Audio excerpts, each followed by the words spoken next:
النبي الأمين وآله وأصحابه أجمعين ومن تبعهم بإحسان إلى يوم الدين. قال الله تعالى إن الدين عند الله الإسلام يا رب صل وسلم دائما أبدا على حبيبك خير خلق كلهم. مختصر سی گفتگو ہوگی. یہاں یہ جو پروگرام ہے آج، یہاں کا کوئی تعین نہیں تھا، لیکن کبھی کسی سے تعلق ہوتا ہے تو منع کرنا مشکل. اصلی پروگرام سے بے کی جائے، لیکن اس رات کی فضیلت بہرحال اپنی جگہ برقرار ہے. یہاں کے ایک معصوم بچہ ہے، وہ اس کا فون بار بار، پھر آپ کے امتیاز صاحب جو ہیں ان کی وجہ سے میں حاضر ہوا. اللہ تعالیٰ میرا حاضر ہونا، آپ کا بیٹھنا، میرا کہنا، آپ کا سننا اپنی بارگاہ میں قبول فرمائے.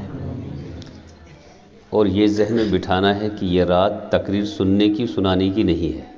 گونجش کا چیز ہے ذہن میں صاحب، یہ رات تقریر سننے اور سنانے کی، تھوڑا سا یہ بتانا ہے کہ انفرادی رات ہے. یہ گھر میں بیٹھیں، اپنی مسجد میں بیٹھیں، کہیں بھی بیٹھیں، اگر آپ کلمات پڑھتے ہیں، صرف بیدار ہیں اور بیدار رہ کر اللہ اللہ اللہ کرتے سو گئے تو پوری رات آپ کو شمار میں آ گئی. اصل میں اللہ ہم سے، آپ سے یہ چاہتے ہیں کہ ہمارا اور آپ کا ایمان اللہ چیک کرے. دوسری بات یہ ہے کہ اللہ تعالیٰ کو ہم پر نظر ہے، ہماری غفلتوں پر، تو کسی نہ کسی طرح رات کے بہانے سے، دن کے بہانے سے، کبھی جمعہ کے نام پر، کبھی عیدین کے نام پر اللہ تعالیٰ ہمیں احساس دلاتے ہیں کہ اپنے ایمان کو تازہ کیا جائے. ایک مومن کے لیے سب سے بڑا سرمایہ اس کا ایمان ہوتا ہے. سارے خود بڑ سرمایہ مومن اس کیا؟ ایمان. ان راتوں میں یا اس طرح کی فضیلت والے دنوں میں اصل میں انسان کو یہ وعدہ کرنا ہوتا ہے اللہ سے کہ میں کسی بھی معاملے میں اپنے نقصان کو برداشت تو کروں گا، مگر ایمان کے معاملے میں کوئی کمپرومائز نہیں ہوگا. دنیا آپ پر، ہم پر ظلم کرے، ستائے، حالات آ جائیں، کچھ بھی ہو، کہیں نہ کہیں جہاں گنجائش ہے وہاں تو نرمی کریں گے، لیکن ایمان کے معاملے میں ایمان سب سے بڑا سرمایہ ہے آپ کا، میرا. والعصر ان الانسان لفی خسر، اسی کو قرآن نے کہا کہ اللہ تعالیٰ کہتے ہیں زمانے کی قسم.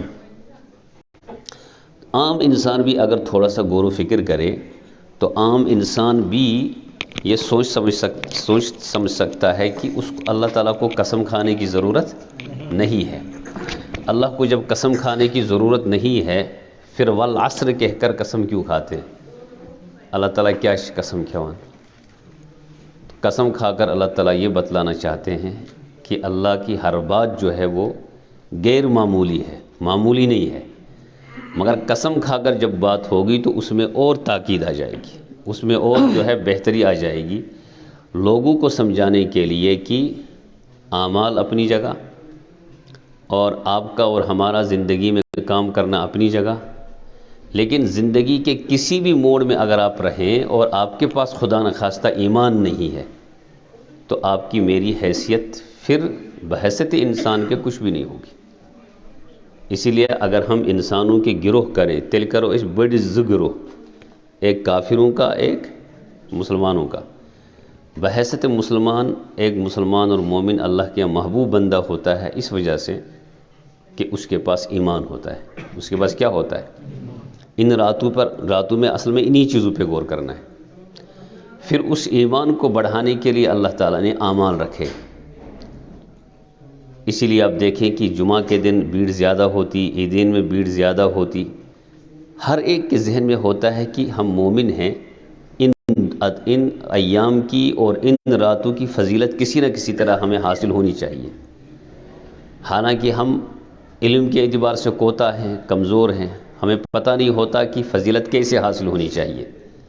اسی لیے آپ دیکھیں کہ ان راتوں میں اکثر اوقات ضائع ہو جاتے. ہمارے جوانوں کو تو کسی اور کاموں میں لگا دیا ہے، بچوں کو کسی اور طرف ذہن میں ان کا ذہن متوجہ کیا گیا ہے. اور وہ چیزیں بھی ان راتوں میں ہوتی ہیں جس کا شریعت سے دور دور کا بھی واسطہ نہیں ہوتا ہے. تو ان راتوں میں ایمان کو بڑھانے کے لیے جو اعمال ہوں گے، ان الذین الا الذین آمنوا وعملوا الصالحات، ایمان والے کا ایمان بڑھے گا جب وہ اعمال صالح پہ کھڑا ہوگا. اور اعمال صالحہ کی سب سے بڑی دو چیزیں بتائی اللہ تعالیٰ نے، دو باتیں، وتواصوا بالحق وتواصوا بالصبر. یہ حق پر جمع رہے گا اور دوسرے کو حق کی تلقین کرے گا، صبر پر جمع رہے گا، دوسرے کو صبر کی تلقین کرے گا. اب جب ان راتوں میں اس نے انفرادی اعمال کیے ہوں گے، نماز اس نے صبر کے ساتھ پڑھی ہوگی. 2 رکعت نماز پڑھنا بھی بغیر صبر کے ممکن نہیں ہے. اسی لیے اب دیکھیں ہماری نمازیں کیسی ہوتی ہیں، چونکہ صبر ماش یوں ہی تکبیر تحریمہ ہوگی تو وسوسے آنا شروع ہوں گے. رکوع بھی جلدی ہوگا، پھر نماز بھی جلدی ہوگی، جلدی جلدی دکان پہ پہنچنا ہے، نہ جانے کتنے کتنے خیالات آتے ہیں. جو کچھ کوئی خیال باہر نہ آئے وہ تمام خیالات کہاں آتے ہیں. اس لیے نماز پڑھنے کے معاملے میں بھی صبر کی بڑی ضرورت ہوتی ہے، روزوں کے معاملے میں صبر کی ضرورت ہوتی ہے.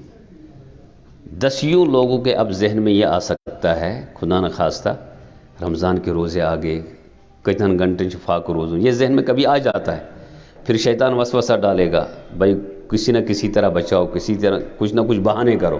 کوئی کہے گا میں بیمار ہوں، کوئی کہے گا مجھے سفر پہ جانا ہے، کوئی کچھ کہے گا. اس بہانے روزوں سے بھی محروم ہوگا. اس لیے روزے بھی صبر کو چاہتے ہیں.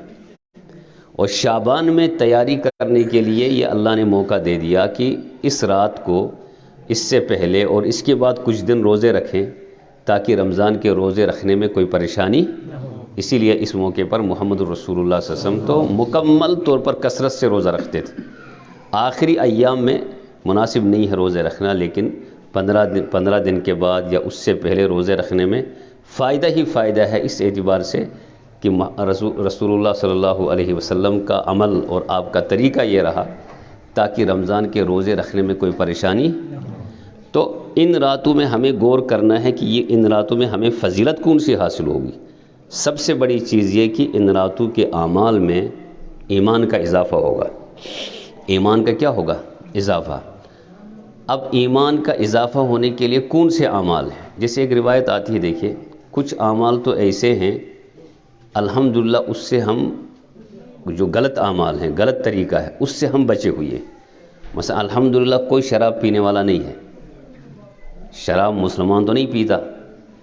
بدقسمت ہے جو مسلمان شراب پی لے، کیونکہ اس رات میں شراب پینے والے شخص کی مغفرت کا فیصلہ نہیں ہوتا. ہم میں کوئی ایسا نہیں ہوگا کہ جو اپنے والدین کا نافرمان ہوگا. والدین کا نافرمان ہونا اتنی خطرناک بات ہے کہ اس کو ایسی راتوں میں بھی مغفرت نہیں ہوتی. حالانکہ آپ کو ذہن میں بٹھانا چاہیے کہ ایسی راتوں میں مغفرت، اور خاص کر اس رات میں ایک قبیلہ ہے، اس قبیلے کا نام ہے بنو کلب. قبیلے بنی کلب اس کو کہتے ہیں. اب اس وقت خصوصی طور پر اس کا نام لے کر کہا گیا کہ ان کی جو بکریاں ہیں، اس بکری پر جو بال ہیں ان بالوں کے برابر اللہ مغفرت کرتے ہیں. اب اس کا مطلب یہ ہے کہ اللہ چاہے تو صغیرہ اور کبیرہ سب گناہوں کو کیا کریں گے. دیکھیے اللہ ہمارے محتاج تو نہیں ہیں، ہم کس کے محتاج؟ اللہ. اگر ہم دل سے دعا مانگے، رات کو 1 گھنٹہ بیٹھ کر، 2 گھنٹہ بیٹھ کر تلاوت، 2-3 رکوع کر کے، 1 پارہ کر کے، کچھ تلاوت کر کے، کچھ درود پڑھ کے، اگر ہم نے اللہ سے بڑی انکساری کے ساتھ، عاجزی کے ساتھ اللہ سے مانگا تو اللہ تعالیٰ کو دینے میں دیر نہیں لگتی. کیونکہ اللہ اس کا محتاج نہیں ہے کہ ہم بہت تعریف کریں تو دیں، لیکن اللہ چاہتا ہے کہ میرا بندہ میری تعریف کرے. الحمدللہ رب العالمین الرحمن الرحیم مالک یوم الدین. پھر مانگیں گے اے اللہ مجھے سیدھا راستہ دکھا، چونکہ میں تیری ہی عبادت کرتا ہوں، تجھ ہی سے مدد چاہتا ہوں. اہدنا الصراط المستقیم صراط الذین انعمت علیہم. جب یہ دعا ہم اس موقع پر مانگیں گے تو یقیناً اس رات کی فضیلت کی روشنی میں انکساری کے ساتھ مانگنے والی دعاؤں کو اللہ کبھی رد نہیں کریں گے. اس لیے یہ ارادہ کریں، ایک تو ہم تلاوت کریں، نمازوں کو پڑھیں، اور کوئی خاص طریقہ اس میں نماز پڑھنے کا نہیں ہے، جتنی نمازیں آپ پڑھ لیں نفل کی نیت سے، اس میں اپنی ضروریات کو مانگے، جائز ضروریات کو۔ سب سے بڑی ضرورت آپ کی میری آخرت میں نجات ہے، آخرت میں کیا ہے؟ نجات ہے۔ اس میں مانگیں رمضان کے روزوں کو بہتر طریقے سے گزارنے کا ہمیں سلیقہ آئے، توفیق اللہ کی طرف سے عنایت ہو، بہترین اور خوبصورت انداز میں تراویح ہو، دعائیں ہوں، رات کو پوری رمضان راتوں کو بیدار رہنے کا اللہ سے مانگنے کی کوشش کریں۔ پھر جب ہم اللہ سے مانگیں گے تو اللہ کی طرف سے عنایتیں ہو جاتی ہیں۔ دعا اللہ عبادات کی جڑ ہوتی ہے، اور دعا کے ساتھ عبادت کی خوبصورتی پیدا ہوتی ہے دعا کی وجہ سے۔ الدعاء مخ العبادہ، انفرادی طور پر دعا کریں۔ آپ کا میرا دراصل یہ معاملہ ہے کہ ہم اجتماعی دعاؤں پر اکتفا کرتے، یہ کوئی صحیح طریقہ ٹھیک ہے، 2 منٹن کو اجتماعی دعا تھی، 10 منٹن کو اجتماعی دعا تھی، لیکن اصل میں لمبی جو دعائیں ہوں گی وہ کس میں ہوں گی؟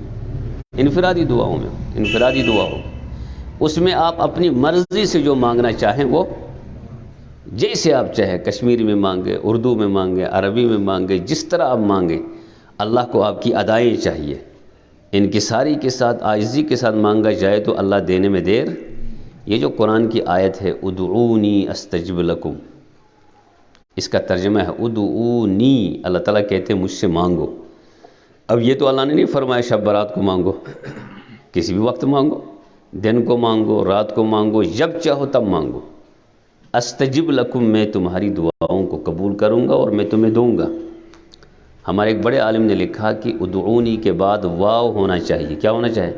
ادعونی واستجب لکم، مانگو مجھ سے، واستجب لکم، پھر میں تمہیں دوں گا۔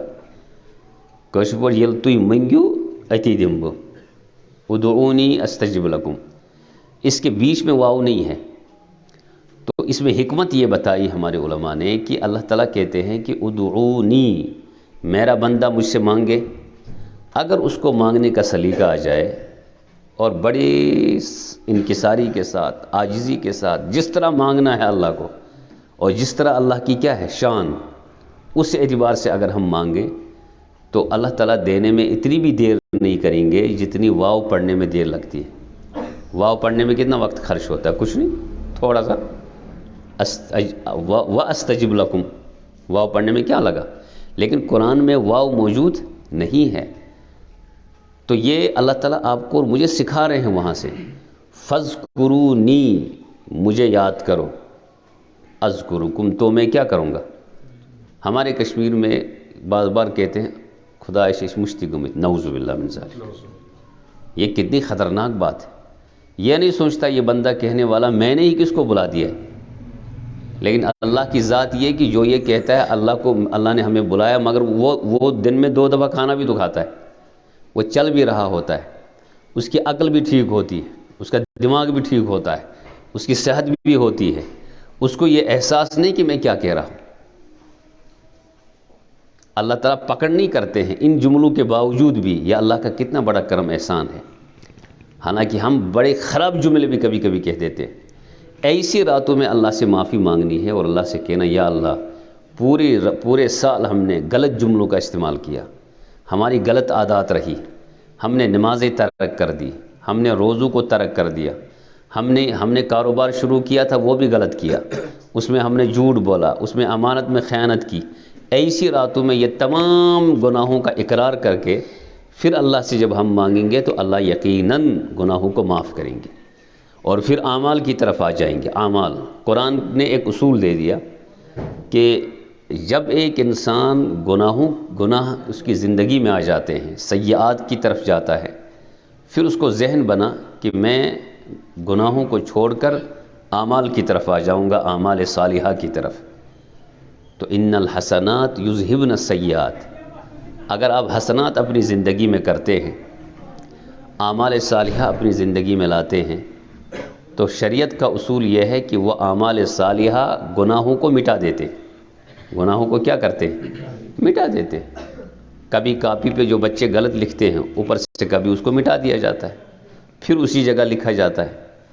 اللہ تعالیٰ کی طاقت سے یہ باہر نہیں ہے، اللہ ہر قادر مطلق ہے، اگر آپ نے میں نے گناہ کیے ہیں اور یقیناً کیے ہیں، کہاں انسان ہوئے نا مشن گناہ کرتے، لیکن ہم کشمیری اتنے با امید ہیں اللہ سے، ہم کہتے ہیں اشی مسلمان اشی کنتی حالت میں خود گسن جنتس.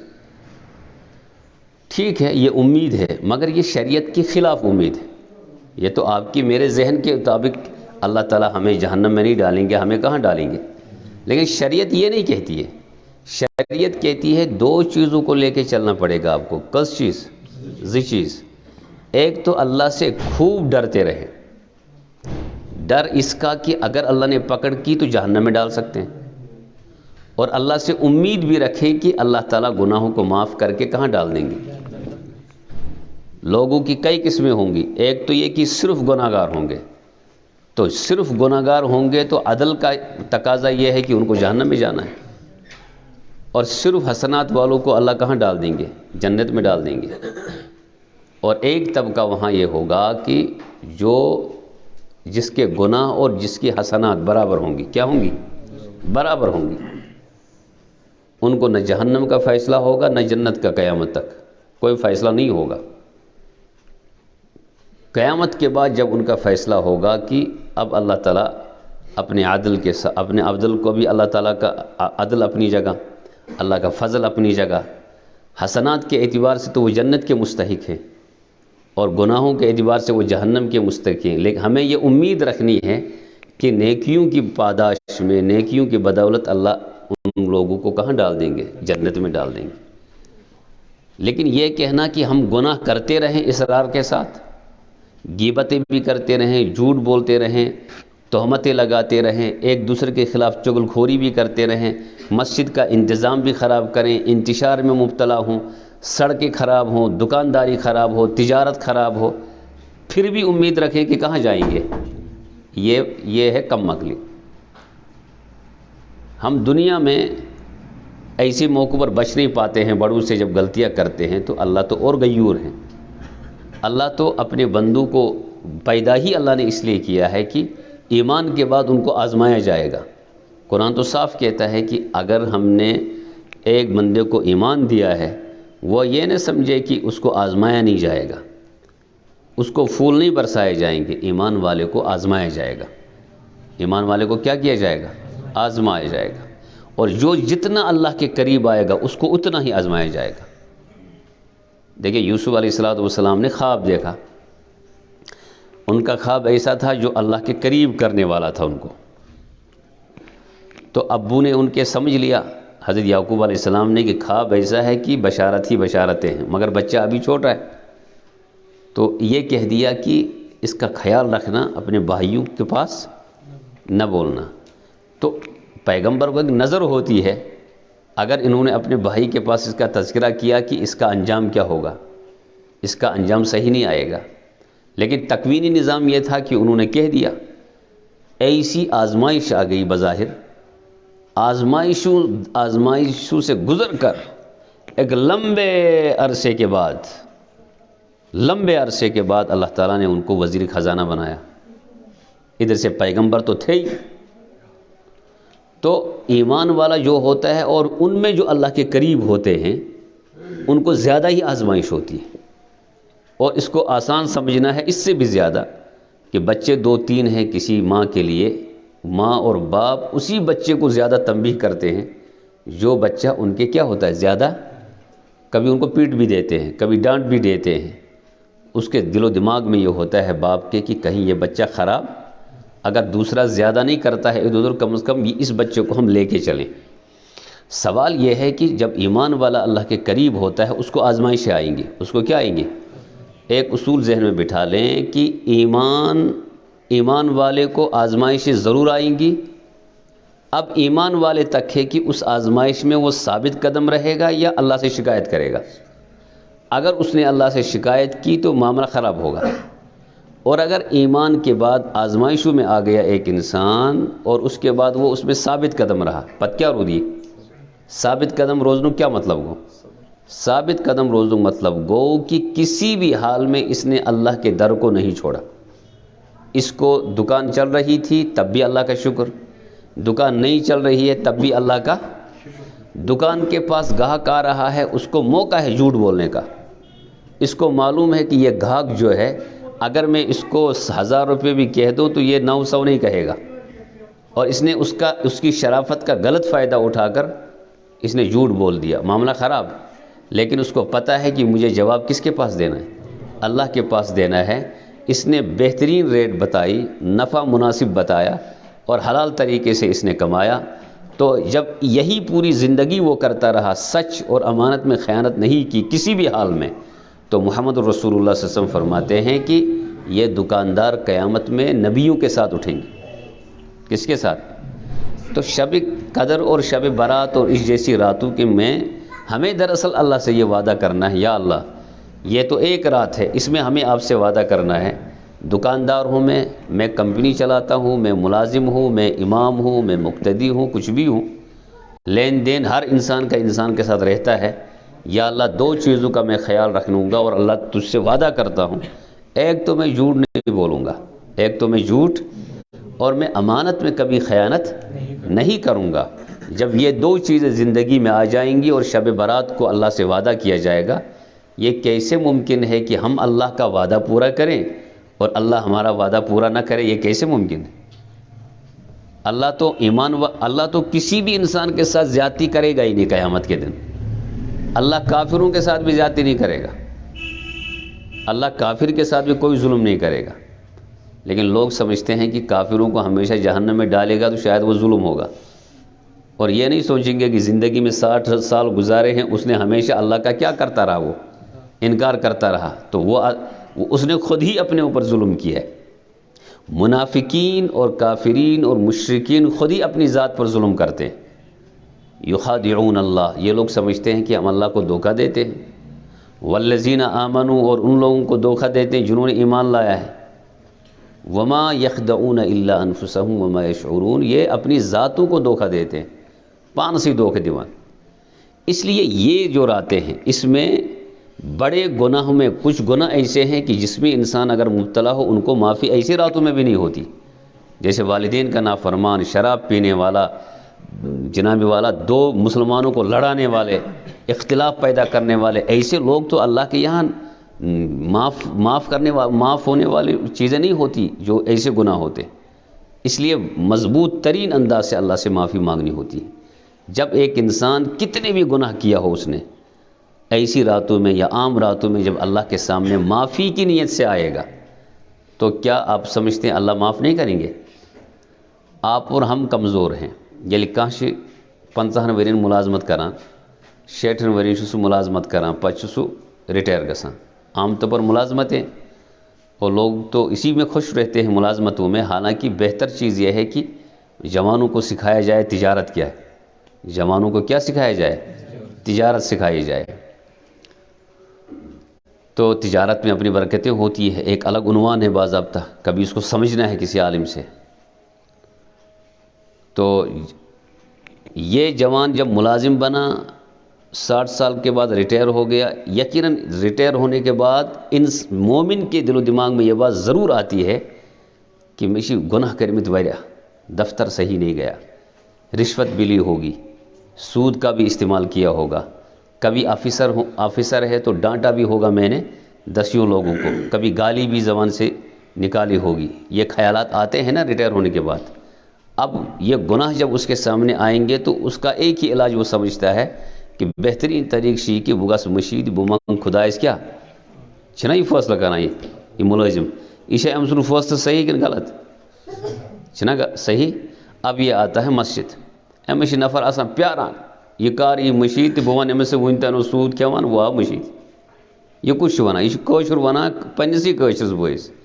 ون تین سود رٹان، ون تین رشوت رٹان، ون تین ظلم کران، ابھی تک ظلم، ابھی تک اپنے ماتحتوں کو مارتا تھا. وہ گناہ بہت کیے ہیں اس نے، اسی احساس کی وجہ سے کہاں آیا ہے؟ مسجد آیا ہے. اب آپ اس کے اوپر اور بڑا ظلم کرتے ہیں، یہ ایک تانا دے کر کہ آؤ مشید میں معافی مانگنی، کل سے تو مسجد آئے گا ہی نہیں آپ کا. اب آپ کی وجہ سے تو یہ اور دور ہو گیا. بہترین انسان وہ ہے کہ جس کے پاس کسی کے گناہ کی معلومات ہوں اور وہ ہمیشہ کے لیے بات کھائے. سب سے بہترین انسان وہ ہوتا ہے. بہترین، اور اللہ تو معاف کرنے والے ہیں۔ اللہ تعالیٰ نے تو ایک موقع پر اللہ کے رسول سے فرمایا کل جب ہوتا ہے نا قرآن میں، اس کا مطلب ہے واضح طور پر اللہ اعلان کرتے ہیں آخری بات، قل العفو، کہہ دیجئے یا رسول اللہ معاف کریں ان کا، ایک دوسرے کو کیا کیا کریں، معاف۔ ایک اس بیکس کے لیے کیا کوشر سے ایک اس بیکس معاف کرنا کا تیار کوشر سے ونا میں گئی میں سے ژتجی وری کت کرنا سے کیوں جو غلطی ژتجی وری یس یم انسان ایک اس بوئے سے اس کت ترمس مطلب گونا امس بڑ بار کہاں لڑائی گمس یل تت تحقیق سے کرنا پتہ لگتا ہے کہ اس لیے 40 سال سے باتیں نہیں ہو رہی ہیں کہ ام اس بچی خاندر کورمت دعوت سوسن پرسبوت کی یہ اس لڑائی اور ات پہ کس وری گمت کت کرنا سے۔ یہ کیسی قوم ہے جو چھوٹی باتوں پر بھی ترک تعلق کرے اور غیبتوں میں مبتلا ہو، ایک دوسرے سے دوریاں ہوں اور بغیر کسی تحقیق کے باتیں کرتے رہیں۔ اللہ کے رسول نے فرمایا، اللہ تعالیٰ نے فرمایا حضور سے، یا رسول اللہ قل العفو، معاف کرتے رہے، معاف کیجئے۔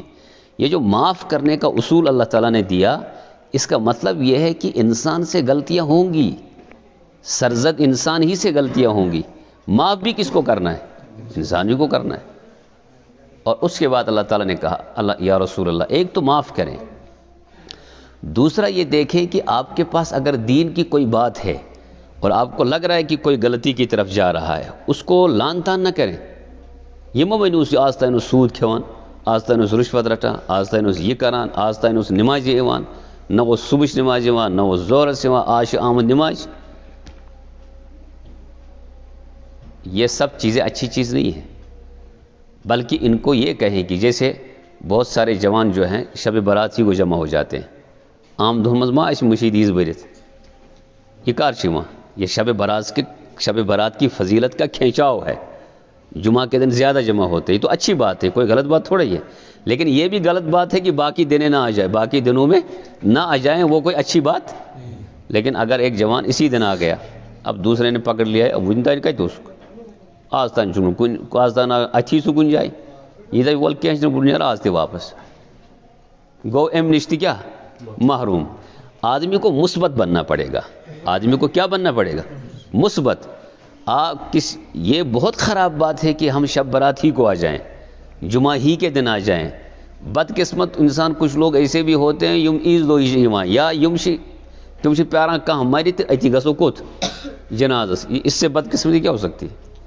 لیکن اگر کوئی آ رہا ہے اس کے سامنے اس طرح کی کوئی گفتگو کرنا کہ جس سے وہ اس نیکی سے بھی کیا ہو جائے محروم، یہ کوئی عقل مندی نہیں ہے۔ بلکہ نبی علیہ السلام نے سے اللہ تعالیٰ نے فرمایا ایک تو معاف کیجئے، دوسری بات اللہ کے رسول سے فرمائی گئی وَأَمُرْ بِالْعُرْفِ، اس میں جو غلطیاں ہیں، اس میں جو کوتاہیاں ہیں، اس میں جو کمزوریاں ہیں ان کو تنبیہ کیجئے، تنبیہ کر کے نیکی کا حکم دیجئے۔ کس کا نیکی؟ اس کو نیکی، یعنی شب برات کے دن کوئی آ گیا اور اس موقع پر آ کر اللہ سے دعائیں مانگ رہا ہے اور ہمیں پتہ ہے کہ بھائی آج تک تو نہیں آ رہا تھا، ہم خود اس میں لگے ہوئے تھے، اپنے اوپر ایک آدمی کو اعتماد ہے، اس سے دوستی لگائی، اس سے پیار کیا اور اس کو یہ کہا کہ جہاں یہ نیکیاں ہے وہاں یہ بھی نیکی ہے، ان نیکیوں کی طرف بھی توجہ کریں، جس طرح کرتے ہیں تبلیغ والے لگے ہوئے ہیں، اسی طرح نظام بنتا ہے دنیا میں۔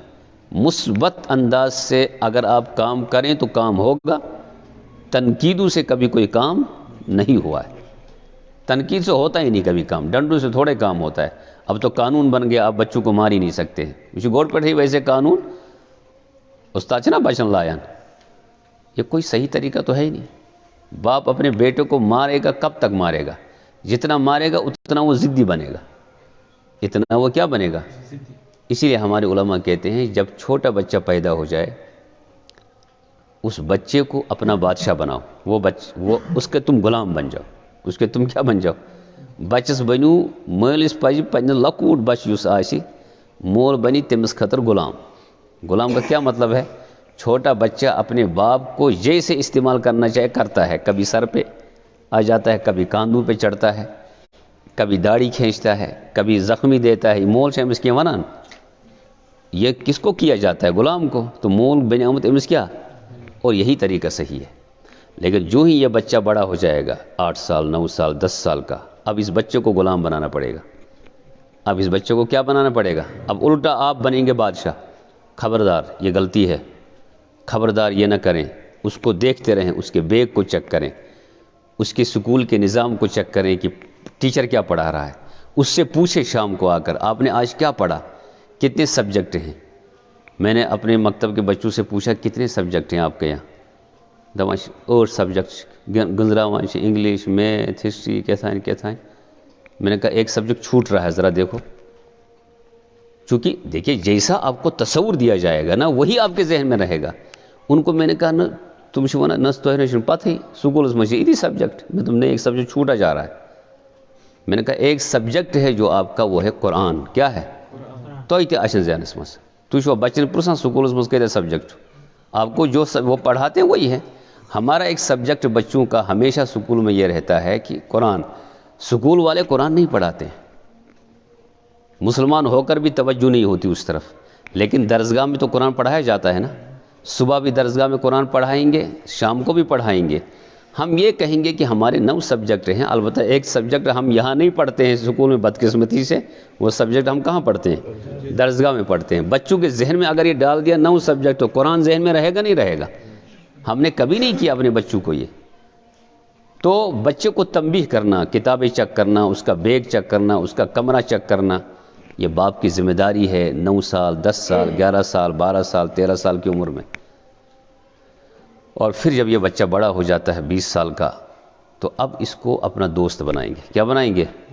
کس کو شروع مول سے اس بچے دوست بناوا سوچ دما ہے تو بڑک تو میون نیچو. ٹھیک ہے نیچو دوستی کرنے میں کیا پریشانی سے نیچے سے. جب آپ اس کو اپنا دوست نہیں بنائیں گے، یہی لڑکا دوست باہر بڑوں کو بناتا ہے، دیگر صحبتوں میں چلا جاتا ہے. اور اگر خدا نہ خواستہ غلط صحبت میں باہر گیا تو غلط ہی تو بنے گا نا. کتنی خوش قسمت ہیں وہ بچے جو اپنے گھر سے باہر کسی کے ساتھ دوستی میں ہیں اور وہ اچھی صحبت میں، غلط صحبت میں، تبلیغ والوں کی صحبت میں ہیں، اہل کسی بزرگ کی صحبت میں ہیں، کسی اچھے جوان نیک جوان کی صحبت میں ہیں، کسی بہترین جگہ پر جاتے ہیں، خانقاہ میں جاتے ہیں، کسی مدرسے میں جاتے ہیں، اچھی صحبتوں میں. لیکن کتنی بدقسمتی ہے اس کے لیے کہ جو اپنے گھر میں باپ اس بچے سے بات ہی نہیں کرتا اور وہ بچہ پارکوں میں ہوتا ہے، غلط دوستیوں کے ساتھ ہوتا ہے. اور قرآن کہتا ہے کہ غلط دوستی کا غلط اثر آئے گا، غلط ماحول کا غلط اثر تو آ ہی جائے گا اور اس کا انجام بہت برا ہوگا. اور اس کی برائیاں ہم اب دیکھتے ہیں، بچے ڈرگز کی طرف جاتے ہیں. سگریٹ تو بات ہی نہیں، سگریٹ تو اب عمومی چیز ہے ہر ایک کے لیے. اوپر لکھا ہوتا ہے سگریٹ پینے سے کینسر ہوگا، نیچے بیچا کیا جاتا ہے؟ وہی بیچا جاتا ہے. وہ تو ہر ایک حال تقریباً. ٹھیک ہے شراب کی طرح حرام نہیں باقی، لیکن نقصان دہ تو ہے بہرحال، پیسوں کا ضیاع، باقی چیزیں. اب وہ چھوڑ دیجئے، وہ ایک طرف ہے. لیکن آگے جا کر چرس اور باقی ڈرگز کی جو بھی قسمیں ہیں اب شاید سب استعمال کرنے لگے ہیں اور بچیاں لگی ہیں. یہ کتنی خطرناک بات ہے. اس رات موقع پر جہاں آپ اپنے لیے دعا کریں گے، جہاں آپ اپنے لیے اعمال کریں گے، اپنی ایمان کی دعا کریں گے، وہاں پر ان بچوں کے لیے بھی دعا کرنا ہے جو بچے کسی وجہ سے غلط طریقے کی زندگی گزار رہے ہیں، غلط صحبت میں گئے ہیں. وَأْمُرْ بِالْعُرْفِ، ان کو ڈھونڈیں، ان بچوں کو ڈھونڈیں، تلاش کریں اور ان کو ڈھونڈ کر نکالیں. دیکھیں وہ بچے کون ہیں جو ڈرگز میں مبتلا ہیں، خدا نخواستہ شراب میں مبتلا ہیں، چرس میں مبتلا ہیں، انجیکشن غلط لے رہے ہیں، غلط طریقے سے بیٹھتے ہیں، زندگی گزارتے ہیں، نہ نماز، نہ کپڑے صحیح، نہ کھانا ان کا صحیح، کچھ پتہ نہیں اور تباہ ہیں. ان کو پکڑ کر کیا ایک آدمی بھی آپ میں اور ہم میں نہیں جو ان کو سمجھانے کی کوشش کرے؟ اچھا ہمارے کشمیر میں ایک اور مسئلہ ہے، یہ کشیر ونا کشیر مز اگر تھی وچھو نا کستان مولوی نیرن کشیر مز مولوی جات کن لوک جات عام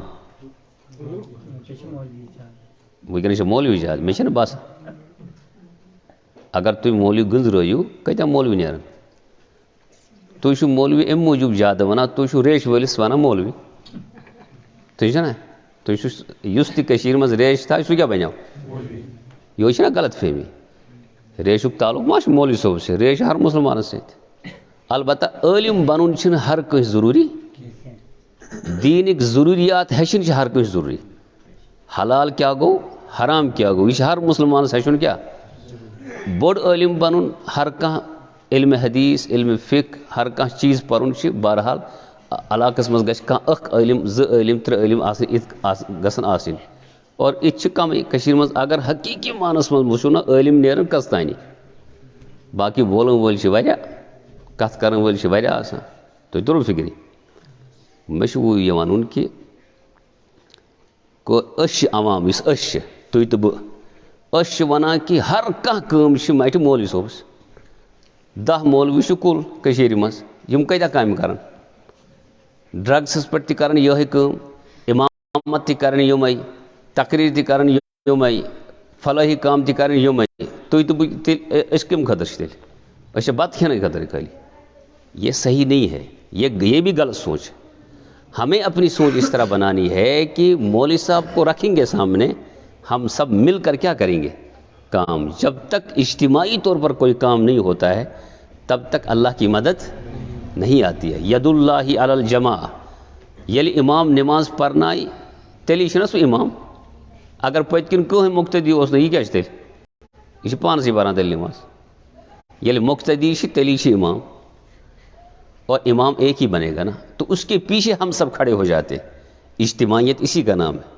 مسجد اسی لیے بنائی جاتی ہے کہ جماعت کا فائدہ ہو جماعت کی نماز ہو اور اگر وہی چیز نہ ہو عوام میں اجتماعیت ہی نہ ہو ایک ہی فرد پر ہم رکھیں ڈیوٹی کی ایم سی کام کریں اس سے کچھ ہونے والا نہیں اس سے الٹا بس باتیں ہوں گی یہاں تک کہ انسان مر جائے گا بہرحال وَأْمُرْ بِالْعُرْفِ اجتماعیت کے ساتھ ہم دین کا کام کریں بچوں کو دیکھیں غلطی کی طرف جا رہے ہیں ان کو پکڑ کے لائیں جو نمازیں پڑھ رہے ہیں جو صحیح صحبت میں ہیں صحیح کام کر رہے ہیں ان کی حوصلہ افزائی کریں اچھا کشیر میں اتہ الٹے یس مولوی صاحب کانٛہہ کٲم شروع کرِ ہے یہ کپٲرۍ حظ کٔرٕتھ شروع آز تانۍ کتہِ اوسُکھ یہ چھِ غلط یہ سب دین سے باہر کی باتیں جو دین کا کام شروع کرے گا تٔمِس پٮ۪ٹھ چھِ تنقید شروع گژھان تنقید کیٛاہ چھِ گژھان شروع اور جو بالکل نہیں کرتے ہیں تمن سے تتہِ چھِنہٕ تنقید ضرورت ہی بظاہر اس لیے جو دین کا کام کرنا شروع کرے آپ کی میری ذمہ داری ہے کہ ان کی حوصلہ افزائی کریں ان کی کیا کریں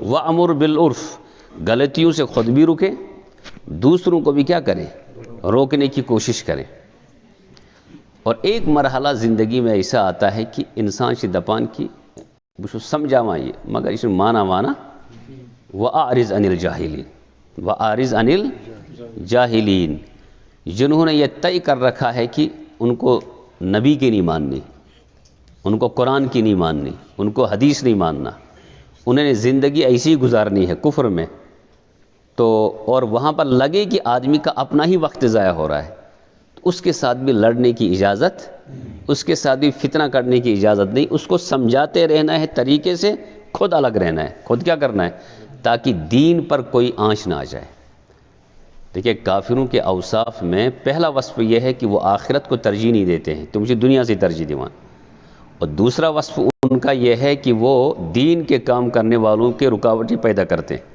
اور تیسرا یہ کہ وہ دین نمازیں پڑھنے والے مسلمان یم تے مسلمان آسن ان مسلمانوں کے ہر عمل میں وہ کجی پیدا کرتے ہیں کجی ہے یہ مسلمان نمن چھِ نہ طوافی تگان کرن یمن چھِ نہ نماز تگان پرن یم چھِ مسلمان توتہِ چھِ غلط کران یم چھِ لان تان مسلمانوں کو کیا جاتا ہے یہ اوصاف ہیں مگر کس کے کافروں کے اگر یہ 3 اوصاف مسلمانوں میں آ جائیں گے تو ہمارا بھی حکم اسی میں آ جائے گا ہماری پکڑ ہوگی اس لیے ہم دین کے ساتھ جڑ جائیں اس رات میں خصوصاً ہم ارادہ کریں اللہ سے وعدہ کریں کہ یا اللہ آج کی رات ہے ہمیں کسی کے ساتھ لڑائی ہے تو ہم نے معاف کر دیا اس کو ہم نے کیا کر دیا معاف کر دیا اس کو پھر کہیں کہیں ایسا ہوتا ہے گنجائش ماحول آسان بنا ہو گنجائش آسان ماحول بنت آپ کے یہاں ماحول بنا ہوا ہے ماشاء اللہ مجھے پتہ میں ورئی تشا یور کہاں ایوان نشا ایوان لیکن جب تک میں چونکہ ایک تعلق ہے اس علاقے سے ساتھی ہیں ہمارے یہاں بیٹھے ہوئے ان سے ایک تعلق ہے عزیز ہیں اور پھر اللہ نے نوازا ہے آپ لوگوں کو یہاں کے جوان ماشاءاللہ دین کے ساتھ جڑے ہوئے ہیں آپ کا کیا کہتے ہیں آپ کی مسجد جو ہے ماشاءاللہ مکمل نظم کے ساتھ چلتی ہے لوگ نماز پڑھتے ہیں دعوت کا کام ہوتا ہے یہ اللہ کی طرف سے عنایات ہوتی ہے یہ اللہ کی طرف سے کیا ہوتی ہے اور خوشی ہوتی ہے کہیں کہیں ایسے معاملات ہوتے ہیں مجھے اندازہ نہیں تھا آپ ہمارے ڈاکٹر اسلان صاحب کل مجھے سند دکھا رہے تھے اللہ نے کتنی بڑی چیز ایک تو قرآن سے نوازا حدیث سے نوازا. آج وہ چھوٹا بچہ فون کر رہا تھا، ارسلان چھوٹا ہے کہ کوئی بچہ ہے، اتنی خوشی ہوئی کہ ایک بچہ چھوٹا مسلسل فون کر رہا ہے کہ کچھ دین کی بات کرنی ہے، لوگ جمع ہو جائیں گے. کاش کہ یہ بڑوں میں یہ فکر ہو جاتی، آپ میں اور مجھ میں یہ فکر ہوئی، جیسے میں خود ہی آتا خود ہی بولتا، یہ میرے لیے اچھا تھا ادھر سے آنا. لیکن جب ایک چھوٹے بچے نے 4 5 10 فون کیے تو میرا ذہن بنا مجھے کچھ کہنا چاہیے، کہیں اور کے بجائے یہاں پہلے جانا چاہیے. اس کا مطلب ہے کہ آپ کے علاقے میں نیکیاں ہیں. آپ کے علاقے میں کیا ہے؟ ابھی ان کی میں ڈاکٹر ارسلان صاحب کی سند دیکھ رہا تھا، مجھے اندازہ نہیں تھا کہ یہاں تو کچھ انہوں نے 2 3 4 کلاسیں پڑھی تھی، اور آج دیوبند کے ایک بڑے ادارے سے بھی ماشاءاللہ سند موجود ہے. یہ کتنی بڑی بات ہے آپ کے لیے. پھر یہاں کے تبلیغ والے اپنا کام کرتے ہیں، یہ آپ کے لیے خوش قسمتی ہے. آئندہ 2 سال 3 سال 10 سال میں یہاں چلو عالم بنے، ڈاکٹر بھی ہیں، عالم بھی ہیں، تبلیغ والے بھی ہیں، لیکن عام انسان جب 2 سال 3 سال 4 سال کے بعد اگر یہاں حضور کی تمام سنتیں سب میں آ جائیں، یہ کتنی بڑی بات ہے. یہ کتنی بڑی خوشی کی بات ہے. یہاں کی مسجد آباد ہو، یہاں مکتب مضبوط ہو، یہاں کے بچوں نے قرآن پڑھا. ایک میں نے سنا ماشاءاللہ بہت اچھا قرآن پڑھتے ہیں. یہاں کی جتنی بھی مسجدیں میں نے جہاں جہاں نماز پڑھی وہاں اچھے امام ہیں قرآن پڑھنے والے. اس کا مطلب ہے علاقے کی خوبیاں ہیں. نہیں تو کتنی دفعہ ہم نے کہیں نماز پڑھی اشپی نماز دہراویں، قرآن ہی غلط پڑھا. لیکن یہاں اس آلوچی باغ کی کسی بھی مسجد میں ہم نے نماز پڑھی تو ہم نے قرآن کہیں غلط نہیں سنا. اس کا مطلب یہ ہے کہ علاقے کے اعتبار سے محنت ہے پیچھے سے. ادھر مسجد ہے 3 4 مسجدیں میں گیا، میں نے نماز وہ بہترین قرآن سنا. ادھر مسجدوں میں قرآن سنا. آپ کی مسجد میں بھی اچھے امام ہیں، پہلے سے جو نماز پڑھاتے تھے اب نئے آئے ہیں، یہ بھی اچھا قرآن پڑھتے ہوں گے. سوال یہ ہے کہ اس کا مطلب ہے آپ میں نیکیاں ہیں، آپ کے اندر توجہ ہے دین کی، لیکن اس کو بڑھانے کی ضرورت ہے. اس کو کیا کرنا ہے؟ بڑھانے کی ضرورت کا مطلب یہ ہے کہ جس طرح ان نوجوانوں نے محنت کی اور عصری علوم بھی پڑھے، دینی علوم بھی پڑھے، اور بڑے اداروں میں جا کر انہوں نے دورہ حدیث کی کتابوں کی سماعت کی، نئے جوان بھی جڑ جائیں اس کے ساتھ. آج کل کوئی مشکل نہیں ہے جڑنا، آج کل کوئی مشکل نہیں. ہمارے جیسے 80 ادارے اس میں آف لائن تو پڑھاتے ہی ہیں، آن لائن جو جوان جڑتے ہیں وہ بہت سارے جڑتے ہیں اور پڑھتے ہیں. یہاں پر مکاتب چلتے ہیں، 17 18 مکتب ہیں ادھر برزلہ باغات کی طرف. آن لائن 5 7 لڑکے پڑھا کس ہتھ، حالانکہ 5 7 گو نہیں زیادہ مگر تاہم چھ غنیمت. تو یہ کتنا لڑکے جڑت تمن سے تش وشن کہ یہاں کے کتنے لڑکے حافظ ہیں. اچھا کچھ ابھی ایک لڑکا حافظ بنا ہے ادھر لال بازار میں مکتبس مشہور پران، 2 مہینے میں حافظ بن گیا. ونیو تھی سہ مدرسہ مز پران نا سہ سکول پران، میں باسان 7ویں 8ویں ماچ پران. اور اتنا ذہین بچہ 2 مہینے میں حافظ ہو گیا. اور ایک لڑکا حافظ ہو گیا 8 مہینے میں، ڈاکٹر ثاقب صاحب کوئی ہیں، ان کا لڑکا جو ہے وہ 8 مہینے میں حافظ ہو گیا، اسکول بھی پڑھتا ہے. تو مجھے آپ سے یہ کہنا ہے کہ یہ جو شب برات ہے اس میں یہ مروجہ شب اس کو نہ بنائے. اس کو جس طرح عام طور پر رواجہ گرود کھڑات کھو کیسا چایا چیتی گئی گھر سو نہیں. یہاں پر اللہ سے وعدہ کریں ہم اپنی نئی نسل کو بچائیں گے. نئی نسل کو کیا کریں گے؟ نئی نسل کو مکتب بھیجیں گے. اور یہاں اب آپ کو بہت زیادہ دور بھی یہاں پر آپ کا امام موجود ہے، آپ کے پاس یہ قرآن صحیح پڑھنے والے موجود ہیں، صحیح تبلیغ کرنے والے موجود ہیں. ان سے رابطہ کریں. ان کو کچھ معلوم نہ ہو تو یہ کسی اور سے رابطہ کریں گے. اس طرح آپ کا یہ آلوچی باغ جو ہے یہ صرف کشمیر کے لیے مرکزیت کا حیثیت حامل نہیں بنے گا، بلکہ پوری دنیا کی طرف پوری دنیا کا ترجمان بنے گا. یہ کریں گے انشاءاللہ ارادہ. میری بھی آپ کے لیے دعائیں ہیں، اللہ تعالیٰ آپ کو بھی ہر اعتبار سے نوازے. جو یہاں لڑکوں نے حفظ کچھ کیا ہے اللہ تعالیٰ ان کو بھی نوازے، جنہوں نے علم دین پڑھا ہے اللہ ان کو نوازے. ہمارے کیا کہتے ہیں عزیز ہیں یہ باہر سے حدیث کی کتاب پڑھ کر آئے ہیں، اللہ ان کو نوازے، ان کے گھر والوں کو نوازے. اور آپ کا تمام جو توجہات آپ نے اس مسجد کی طرف کی ہیں آج تک اللہ تعالیٰ ان کو قبول فرمائے. بہت پہلے جب میں آیا تو یہ تھے اعتکاف 5 6 لڑکے بھی تھے، لیکن اس کے بعد دیکھا تو کمی آ گئی. اس کے بعد دیکھا تو کیا آئی سو کمی گسن کی. اعتکاف میں 2 نہیں 3 نہیں 4 نہیں 10 لوگ ہونے چاہیے، جوان لڑکے ہونے چاہیے، بزرگ ہونے چاہیے. وش الحمدللہ ماحول بنیا برو سے اس انتظار کران بقول حضرت مفتی مظفر حسین صاحب بٹ مان لی یہ کہاں تو تم سی ونو ول سے بے کیا اعتکاف سہ اسناوان. لیکن اب وہ ماحول الحمدللہ نہیں ہے. اب ہر محلے والے خود ہی اپنی مسجد میں کیا بیٹھتے ہیں؟ اعتکاف میں بیٹھتے ہیں. ایک پر نور ماحول بنانا ہے، تراویح مضبوط سے پڑھنی ہے، دعائیں اللہ سے خوب کرنی ہے، تو انشاءاللہ اللہ کی پھر مدد بھی آ جائے گی. کریں گے انشاءاللہ ارادہ. سبحان ربک رب العزت عما یصفون وسلام